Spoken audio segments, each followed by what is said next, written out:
से प्रसिद्ध कथावाचक राधे श्याम शास्त्री जी का आगमन हुआ है और ये अयोध्या के मानस भवन में भक्तों को भागवत कथा का रसपान करा रहे हैं।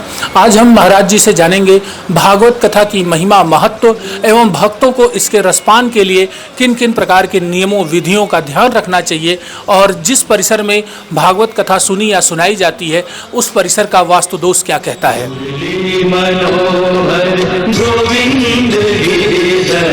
नमामि कृष्णं नमामि कृष्णं। बोलिए वृंदावन बिहारी लाल की जय।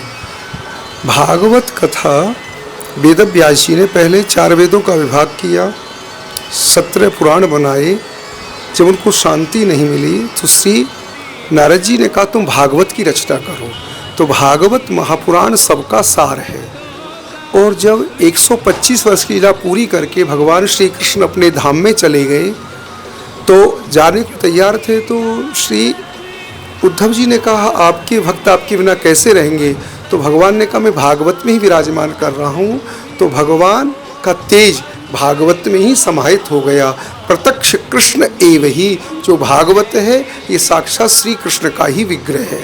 अब भागवत की कथा अपने आप में दिव्य है। वो श्री अयोध्या धाम में हो, साकेत धाम में हो, कोई अपने नगर में कराए, शहर में कराए, जो उसका पुण्य मिलता है वही भगवत धाम में यदि भागवत कराई जाए तो उसका करोड़ों गुना अधिक पुण्य होता है। अब प्रश्न उठता है भागवत सुनने की विधि क्या है। तो महात्म्य कहा सत्येन ब्रह्मचर्येण, श्रीमद् भागवत की कथा का जब श्रवण करें तो सत्य भाषण और ब्रह्मचर्य व्रत का पालन करना चाहिए। भागवत के महात्म्य में कहा है सदा सेव्या श्रीमद् भागवती कथा यस्य श्रवण मात्रेण हरिश्चित्तम क्षमाश्रेत। भागवत की कथा सदा सुनो, सदा सुनो, सदा सुनो। और इसके सुनने से क्या होगा, श्री बांके बिहारी आपके हृदय में विराजमान हो जाएंगे। बोलिए बांके बिहारी लाल की जय। भागवत कथा की महिमा और सुनने के नियम को लेकर के प्रसिद्ध कथावाचक राधे श्याम शास्त्री जी ने अपने विचारों को हमारे साथ साझा किया। मैं देवेश पांडे, अयोध्या। गोविंद अनमोल